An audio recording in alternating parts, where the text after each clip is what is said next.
be bygones, take what's left to make it right. Why not take it at face value? En este momento son las 8:20 de la mañana en toda la República Argentina. La temperatura, Yami. 7 grados 4 décimas la temperatura actual, 51%. La humedad del cielo está despejado en esta mañana. Bueno, el pronóstico de un día soleado, con cielo despejado y una máxima de 18 grados. De hecho, el sol lo vemos en la cara de Gustavo, los que tienen la posibilidad de verlo a través de Caseta o en vivo. Bueno, ahí ver entonces un día radiante. Claro, una cara explotada del sol. Es la idea que la gente pueda tener un registro de la realidad y no se lleve solo por las palabras de Yami. A ver, yo vengo diciendo hace varios días que, bueno, que es bastante obvio cuando ve los números, que los números han cambiado en su distribución territorial y que cuando aparece la provincia de Buenos Aires aparece con todo el impacto numérico que tiene la provincia de Buenos Aires, que representa el 40% del país. Y que así como el virus pegó primero en la ciudad y pegó muy fuerte, y de hecho los datos, cuando uno ve todo el recorrido, la ciudad es el territorio más golpeado, en los últimos días, bueno, ya es muy habitual ver que la ciudad representa, a ver, la provincia tiene 5 veces la cantidad de casos de la ciudad o más cada día, o alrededor de eso. Y eso pasa con los casos, con la cantidad de fallecidos. La provincia ya hace varios días que supera los 100 fallecidos por día, cosa que si fuera un país en sí mismo la pondría entre los países que más fallecidos tienen por día en el mundo. Y entonces da la impresión de que la magnitud, el problema que de magnitud más grande hoy en la Argentina aparece en la provincia de Buenos Aires, lo que es también lógico, así como fue lógico que pegara primero en la ciudad y fuera la más afectada, hoy es lógico que cuando se expande sea la provincia de Buenos Aires la que lo sufre tanto. Nicolás Kreplak es el viceministro de Salud de la provincia de Buenos Aires. Imagínense la cantidad de cosas que tenemos para preguntarle, pero además sale porque me contaba la producción que quería discutir algunos datos que dio Gustavo antes de ayer. Hoy es jueves, el martes, y no lo pusimos al aire ayer porque Gustavo estaba en un tratamiento médico y quería que Gustavo estuviera. Los datos de Gustavo tenían que ver con la relación entre casos en la ciudad y la provincia. Él discutía que la afirmación de Golchan de que la ciudad estuviera teniendo más casos que la provincia, y habría preguntas sobre también qué pasa con la terapia intensiva, los datos de terapia intensiva, etcétera. Está Nicolás Griapa, que está en línea. Nicolás, buen día. Ernesto Tenemos te saluda. ¿Cómo te va? Buen día, ¿qué tal? Te escucho muy bajito, no sé si puedes subir un poquito de volumen. A ver si ahí me escuchas mejor. Ahí está, perfecto. Bien. A ver, déjame empezar preguntándote. Yo sé que vos querés plantear alguna discrepancia con algún informe que hizo Gustavo antes de ayer, pero déjame hacerte una pregunta previa. Los datos de muertes en la provincia de Buenos Aires de los últimos días, en un caso eran casi 200 y en otro 140, creo. Yo sé que no corresponden a gente que murió en el día de ayer o antes de ayer, sino que una parte es eso y otra parte es carga de datos atrasados. La pregunta que yo tengo es, ¿la carga de datos atrasados es una carga que por alguna razón se concentró en estos días o forma parte de la rutina y entonces refleja una cosa que va a seguir habiendo esas cargas y esos números? Porque ha habido países, recuerdo la India o Chile, que hubo días que tuvieron una cantidad exorbitante de muertos anunciados y después volvió a la curva anterior, a los niveles anteriores, porque ese día cargaron muchos que no habían cargado. Entonces, ¿entendés la pregunta? Sí, lo entiendo. Mira, es muy improbable haya cambios abruptos en la cantidad de fallecidos.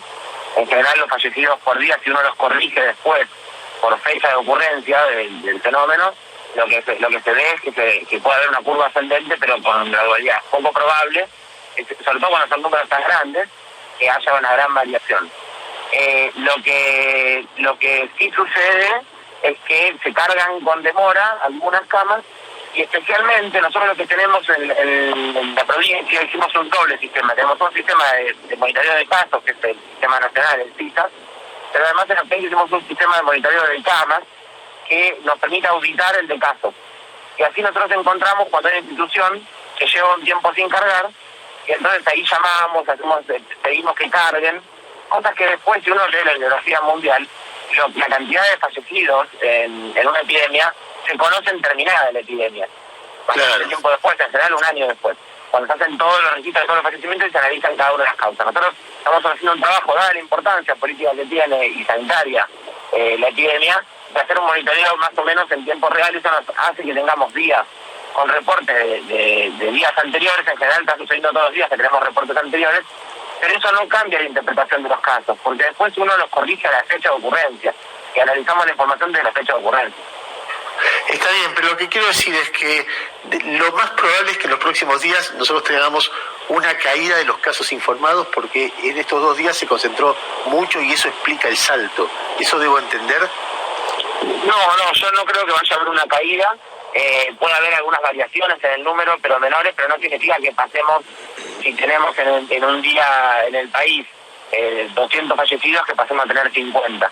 Yo creo que va a poder haber variaciones alrededor de ese número, pero no muy distintas, porque no es que se cargaron todos, sino que se vienen sistemáticamente cargando cada vez que encontramos algún dato trazado. Perfecto. ¿Y qué horizonte ves? Porque si vos ves, cada semana uno se sorprende de que se perfora el techo, y no que se perfora por poco, se perfora por mucho. Yo me acuerdo, digamos, de memoria te digo, hace 3-4 semanas nos sorprendíamos porque había 62 muertos en el país. Y de repente ahora vemos 200 muertos por día en el país en los últimos 2 días. Y entonces, ¿esto va a seguir escalando? ¿Hasta dónde y por cuánto tiempo? ¿Vos tenés alguna teoría respecto de esto? Creo quizá bastante descartado en el mundo, y por eso lo supongo también en Argentina, la posibilidad de que haya una inmunización de rebaño. Es decir, que en algún momento se agote la cantidad de personas que se pueden contagiar, más en un área de 15 millones de habitantes. Entonces yo creo que eso, para que suceda eso, sería desde muchísimo tiempo, de muchísimos años. Entonces no creo que esa sea la razón por la cual vaya a reducirse los casos, y en ningún país del mundo donde se dio una reducción de los casos se dio por eso, sino que se dio porque se tomó una medida de reducción de casos que fue en general un aislamiento fuerte, como sucedió sobre todo en los países que tienen pico y caída, que es en Europa, donde hubo muy rápido crecimiento y un decrecimiento veloz porque hubo un aislamiento fuerte. Yo creo que las hipótesis posibles son: o tenemos en algún momento una reducción de la circulación que haga que se reduzcan los casos fuertemente, o vamos a tener esta cantidad de casos con un crecimiento, no como se está viendo en otros países del mundo, las medidas que están tomando, el aislamiento que tenemos, etcétera, y que vayamos a tener continuamente una cantidad de casos como tenemos ahora, o con un leve crecimiento, hasta que tengamos, por ejemplo, la vacuna. Cuando eso sucede, uno tiene una tasa de letalidad entre el 1,8 y el 2%, lo que es una correlación. Si tenés 10.000 casos por día, vas a tener 200 fallecidos por día. Ahora, hay países, por ejemplo, uno ve la evolución de países de manera distinta. Por ejemplo, Chile. Chile empezó más o menos controlando, en un momento se complicó mucho y ahora vuelve a bajar. Y ha bajado bastante la cantidad de fallecidos y la cantidad de casos. En cambio, México, no. México hace meses que está manteniéndose ahí en 700, 800, 600 casos por día y no baja. Y vos decís, bueno, 2 días bajó y de repente tiene 900 muertos de nuevo, etcétera.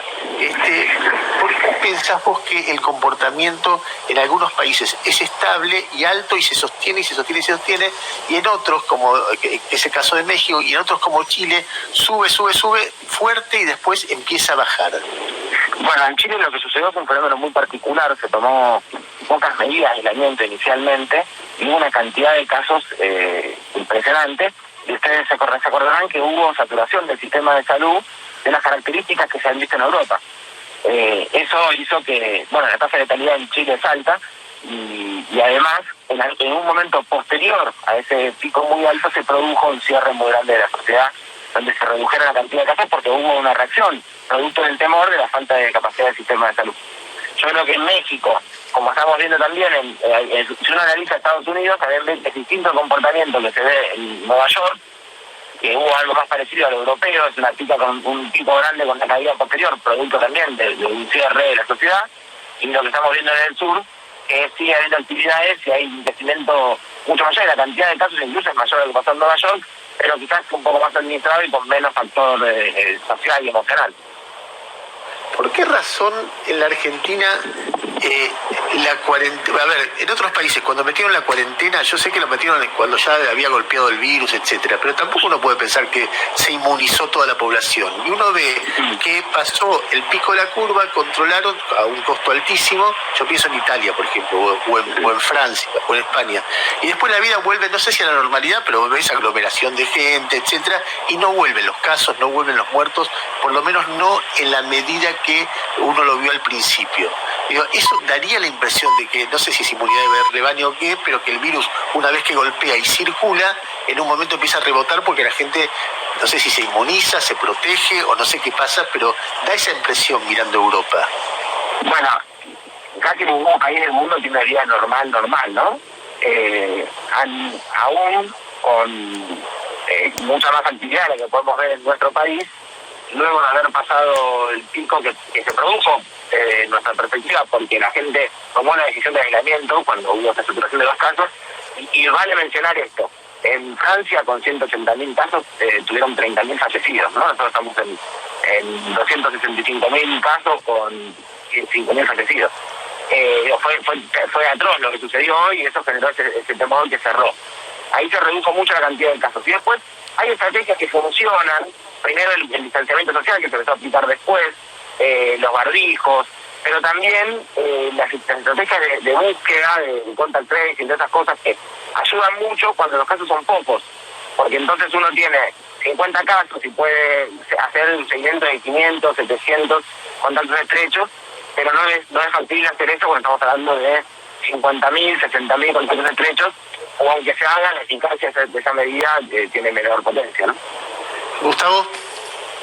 No, sí, quería ver cuáles eran, la verdad que me interesaba más discutir con el viceministro de Salud cuál era su visión sobre los diferentes casos y el diferente informe que habíamos hecho, más allá de que me sorprende de que siga habiendo tanta demora en la carga en todas las jurisdicciones. En el caso de muertos, la jurisdicción que informa más tarde es provincia de Buenos Aires. El día que fue el famoso 240 casos, se contaron 95 casos hasta el 22 de julio de provincia de Buenos Aires. Yo ayer hice el mismo recuento sacando los datos de datosabiertos.gov.ar y me da que hay 60 que están informados que son previos al 22 de julio de este año.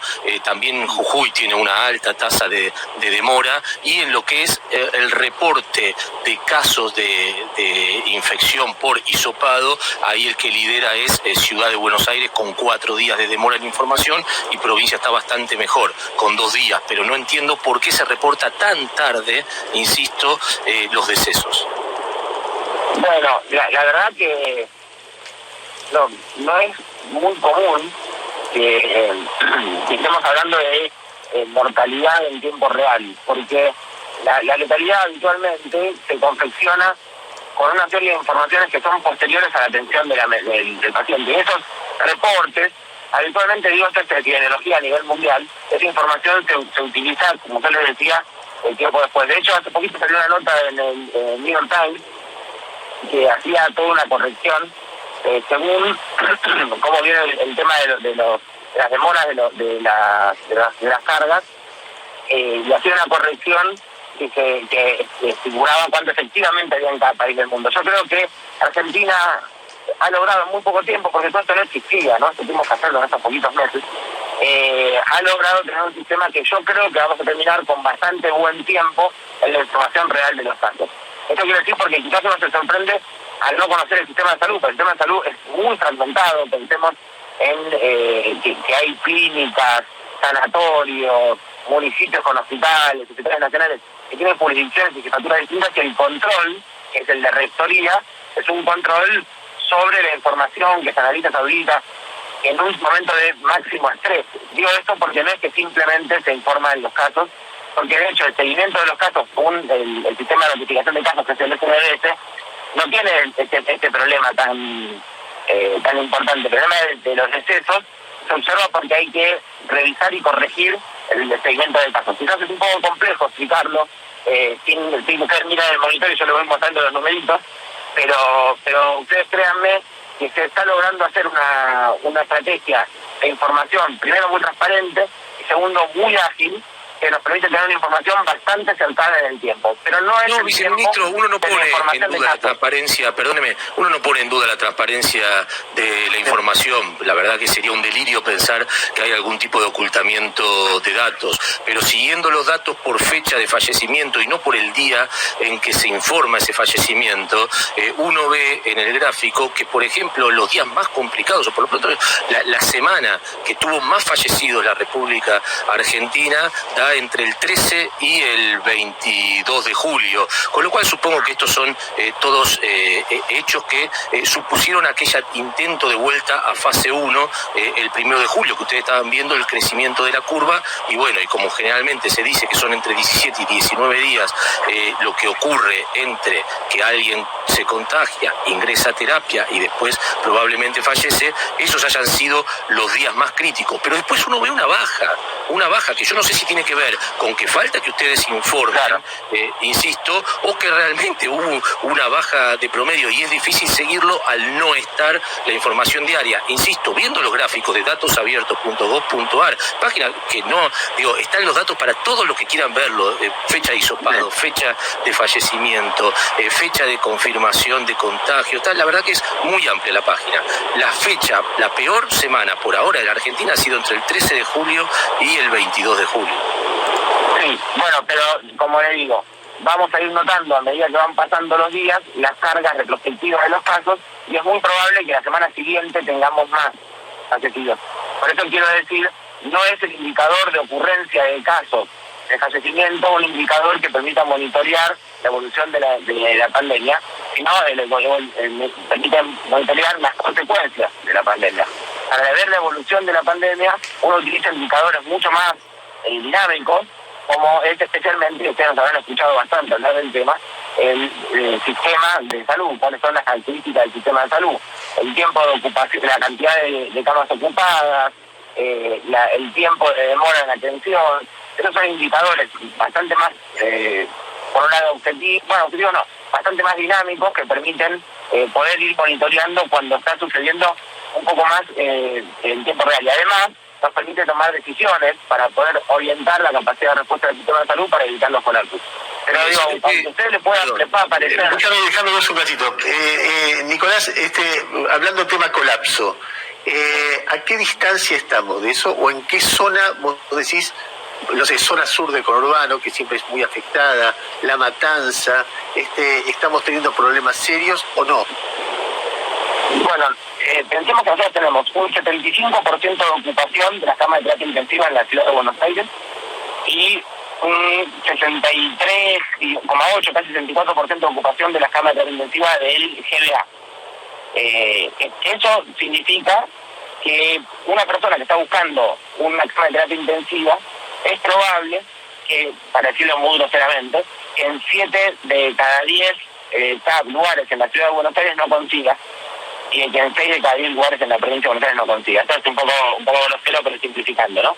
Lo que quiero decir es el colapso del sistema de salud es una situación gradual que ya se está viendo en cuanto se va viendo más tiempo para poder conseguir la atención adecuada.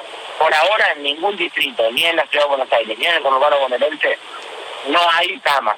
Lo que sucede es que encontrarla puede empezar a tomar un poco más de tiempo en este momento. Aún a pesar, insisto, de que tenemos un sistema digitalizado en tiempo real que nos permite saber dónde están las camas, pero hacer la logística, la derivación de los pacientes, lleva un tiempo y eso ya es parte de lo que uno empieza a analizar como un colapso. También a esta altura del año pasado, ¿cuál era el nivel de ocupación? Porque cuando yo rastreé con la gente, la sociedad de terapia intensiva hace 2 semanas, me dijeron que la ocupación, obviamente sin el gran refuerzo y el esfuerzo espectacular que hizo el Estado para dotar de muchas más camas de terapia intensiva y de salas intermedias, estaba en un 90% el año pasado.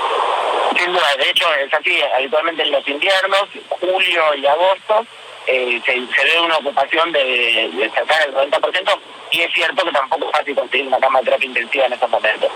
2 cosas. Una, si nosotros no hubiéramos expandido el sistema como se expandió, ya estaría saturado a partir del 1 de julio. Y la segunda cosa es la perspectiva, que es lo que siempre nos preocupa a nosotros. La perspectiva es que esto sigue creciendo.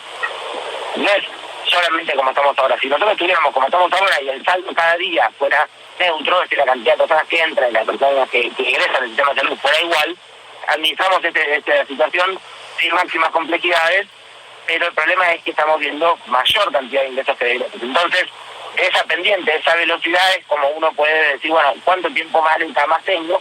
Si es que las camas fueron un pool absoluto, lo que yo quería marcar recién no es un pool absoluto, sino que en el proceso ya empieza a verse las consecuencias. Hoy estamos en una situación de no saturación, pero de tensión del sistema. Mientras más cerca de la ciudad de Buenos Aires estés, más cantidad de tensión tenés. Nicolás, el informe que yo di el martes, perdón Ernesto, sobre el informe que yo di el martes, que supongo que es el punto que usted quería discutir, no lo sé si no es ese, discutiremos otro, tiene que ver con unas declaraciones que usted hizo al portal de La Nación, diciendo de que teníamos más ingresos, digamos, hoy había más gente internada por COVID en la zona del Gran Buenos Aires, en la zona metropolitana del Gran Buenos Aires, que por otras afecciones. Y la verdad es que esa declaración contrasta con el último informe que se dio de nivel de ocupación de personas adultas de camas de AMBA sin incluir CABA, que dio el propio Ministerio de Salud de la provincia de Buenos Aires el 6 de agosto. En ese informe del 6 de agosto, que es el último, insisto, por lo menos hasta ayer a la noche que se había informado, ustedes tenían 10.958 camas ocupadas, de las cuales COVID confirmadas eran 2.533. COVID sospechoso eran 1.982. Aún sumados ambos, supongamos que el COVID sospechoso yo lo transformo en positivo, me da 4.500 camas sobre 11.000 camas ocupadas. No me daba el número que usted le había dado al portal La Nación. No sé si quiere aclarar el tema. Claro, yo hablaba de las camas de terapia intensiva, de hecho. Ahí entendí. También te puedo dar el número de camas de terapia intensiva porque el ministerio suyo es muy completo y en el informe me da entre confirmados de COVID y sospechosos de COVID 1.100 camas ocupadas de COVID y 1.883 ocupadas por otras afecciones. No, tampoco me da la relación numérica que usted hizo. No, en total tenemos 2.919 camas de terapia intensiva en el AMBA, entre público y privado, 1.849 ocupadas, de las cuales 1.095 en este momento están ocupadas por COVID. Entonces, las 1.800 ocupadas, 1.095 están ocupadas por COVID, 700 y monedas están ocupadas por otras patologías.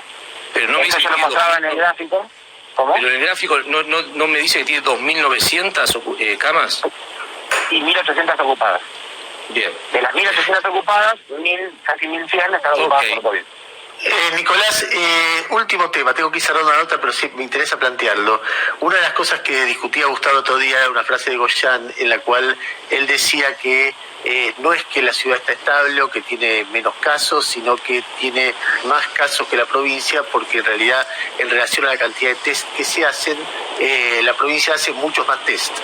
Creo que decía 4 veces más test que la ciudad. ¿Realmente vos crees eso? Igual no son cuestiones de fe.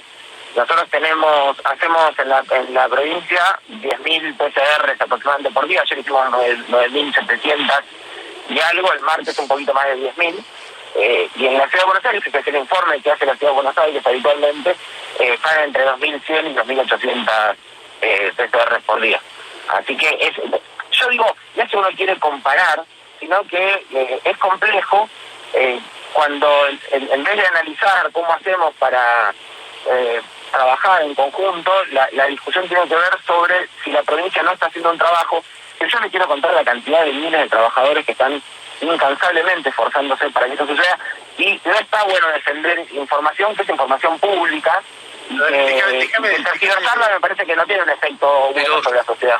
Pero por eso mismo... No. Déjame aportar algo. A ver, a mí me importa un pito. Realmente me doy cuenta que es un desafío enorme, que todos están laburando como locos. Me importa un pito que si le va mejor a provincia, ciudad, etcétera. Me doy cuenta que cada cual hace lo que puede de cada provincia, cada país, en un desafío que es realmente sobrehumano, y los veo todos realmente rompiéndose el alma, y cada cual tiene su derecho a equivocarse, a tener un punto de vista propio. Todo el mundo está viendo y tratando de entender un fenómeno en tiempo real. Entonces, la verdad que de mi parte hay una comprensión casi absoluta, incluso a los errores, porque yo me pongo en lugar de ustedes y creo que tendría errores mucho peores que los que tienen, con lo cual realmente lo que sí veo son dos cosas. Primero que, por ejemplo, hace un ratito la ciudad informa la cantidad de test que toma, y son 3.000 y pico, efectivamente, como decís vos, al residente de Cava, y le da 1.000, o sea, un tercio, y ustedes dicen 10.000 y le da 5.000, o sea, la mitad, o sea, es un poco más. Después, pero a lo que voy es que muchas veces siento que el que instala el debate es con la ciudad y la provincia, y no la ciudad. No sé por qué pasa, desde el mapa de Goliana aquella vez en adelante, un sinfín de declaraciones, la última es esta que estamos hablando, sale de la provincia, y realmente no veo, cuando uno le pregunta a Quiroz, dice: yo no opino sobre los demás, entiendo el desafío que tienen, y no se mueve de eso. No sé qué les agrega a ustedes ese debate, ¿entendés? No nos agrega en lo más mínimo en términos políticos, no tiene ninguna importancia para eso. Hay dos cosas. Una muy importante es, epidemiología es una ciencia comparada, y todo el tiempo uno compara para poder entender cómo evolucionan las cosas, porque si no, sobre su propio universo la comprensión es mucho más limitada. Entonces siempre comparamos. Primera cosa. Y la segunda cosa es que uno tiene que a veces salir y explicar, porque si no, es muy difícil pedir a la sociedad que haga ciertos esfuerzos. Si después algunas personas que hablan, no pueden ser medios o pueden ser opinadores, opinan diciendo como que no hay un esfuerzo por parte del sistema que corresponda con lo que le estamos pidiendo a la sociedad, que entregue esa parte de su tiempo y de su libertad.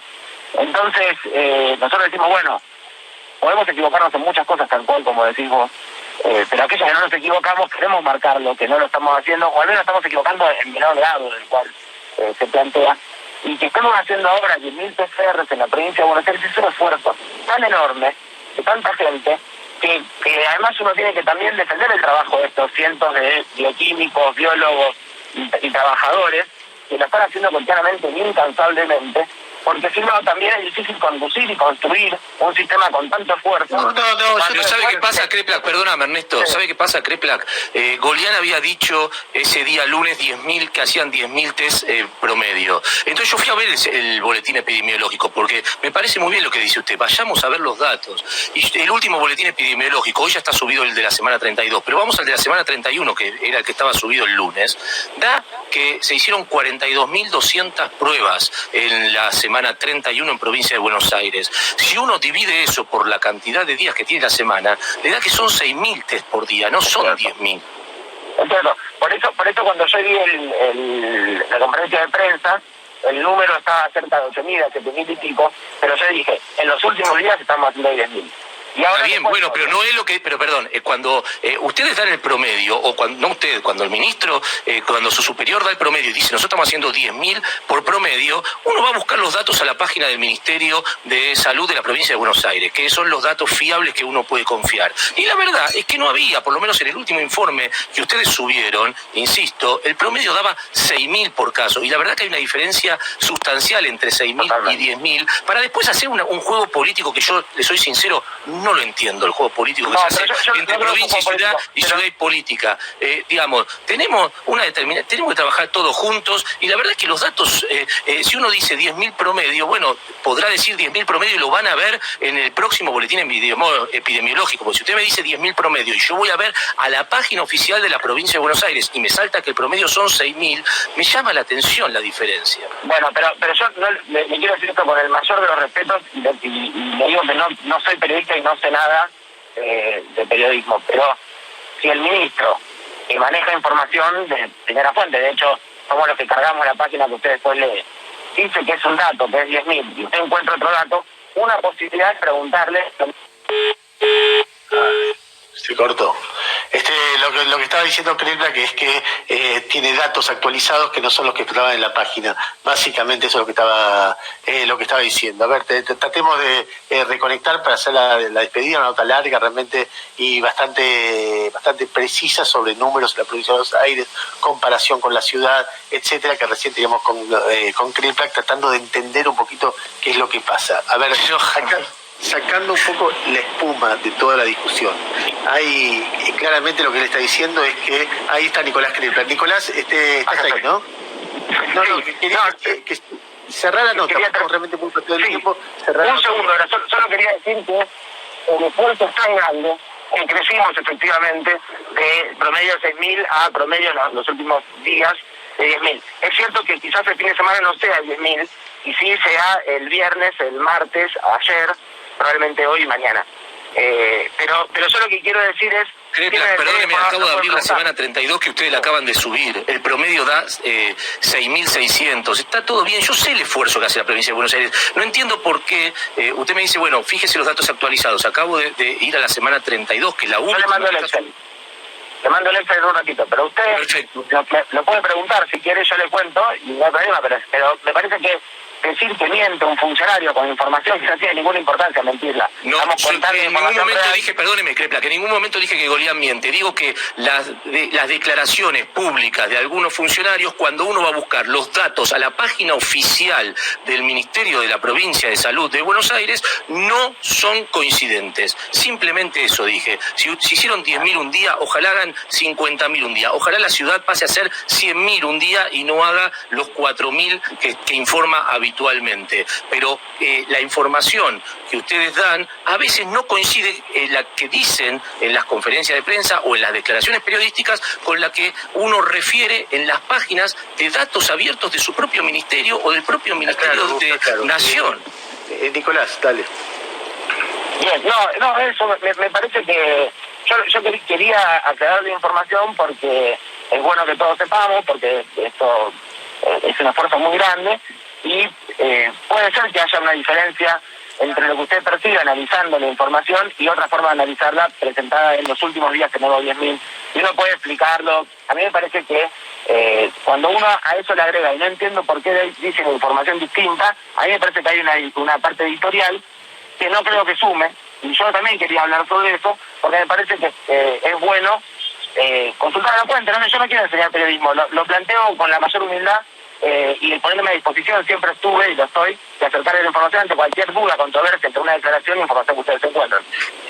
Nicolás, a ver, te agradeció. La verdad que también nosotros nos podemos equivocar como periodistas, no digo que este sea claro, el caso. Claro. Sí, pero uno se guía por los datos oficiales, además que ustedes van publicando. Y en el caso que nosotros nos equivoquemos, también corresponde que un funcionario te diga, mira, esto está bien, está mal, y por supuesto que tenés derecho a réplica en esto. Yo lo que quiero decir es dos cosas. Primero, que hacemos nuestro laburo con una pasión y de la manera más constructiva posible, más en estos tiempos. Créeme que es así. En ese contexto podemos equivocarnos en algún momento, por supuesto, yo el primero. Y segundo, tenemos un reconocimiento muy fuerte por el laburo que se está haciendo en todas las jurisdicciones respecto del tema, y lo contamos como nos sale, con la mejor buena voluntad y como nos sale. O sea que seguiremos charlando y comunicándonos con vos y discutiendo las cosas que nos parece que está mal en términos muy respetuosos. Así que gracias. No sé si vos querés decir algo más. No, yo le quiero agradecer muchísimo y también con el máximo de respeto, y por eso me tomé el atrevimiento de comunicarlo con ustedes, porque si no, quizá no lo haría, digamos, si no tuviera el respeto que tengo. Y les agradezco además la gentileza a ambos de permitirme conversar sobre el tema y además de las preguntas sobre otras cosas mucho más interesantes que esta pequeña controversia. Muchas gracias. Y no politicemos nada, porque la verdad que todo el país está haciendo un esfuerzo gigante. Nicolás, gracias. Seguiremos hablando. Nicolás Crepla, viceministro de la Salud de la Provincia de Buenos Aires, aclarando algunas cosas, discutiendo otras y contándonos un poco qué piensa sobre la evolución del tema en el territorio que es más golpeado en este momento, que es la Provincia de Buenos Aires. Saludamos a Tamara Pettinato, en este momento que está ya ocupando el momento. Buen día. Dado que Yami no está, es el cuadrado más presentable de nuestro Zoom. Ahí está Yami. Siempre estoy. Un 40% presentable. Somos los cuadrados presentables, bien. Claro, hay un cuadrado que la pelea, que es Jairo, hay otro cuadrado que está en derrota, que soy yo, por obvios motivos, Bueno. y Gustavo por un motivo